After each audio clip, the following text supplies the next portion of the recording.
How many of you recognize the significance of the date October 4th? And if you do, just raise your hand.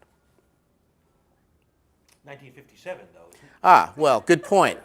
So this October 4th, those of you who know, I applaud you. I'm actually quite astonished by how quiet the environment is around the 50th anniversary of Sputnik, which was October 4th, 1957. And I remember Sputnik a bit. I remember people going out into their backyards and looking up at the sky and kind of wondering what this new force was that had made its way onto the firmament out there, so that we were suddenly in this three-dimensional as opposed to two-dimensional world. The world is no longer flat, certainly not in the Friedman sense, but we were looking up.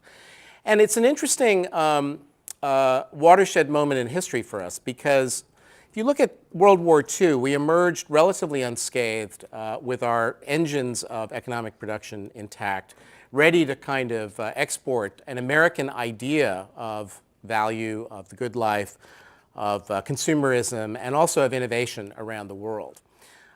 If you looked at the landscape of innovation from a global perspective, there was one big mountain peak, and that was the United States of America.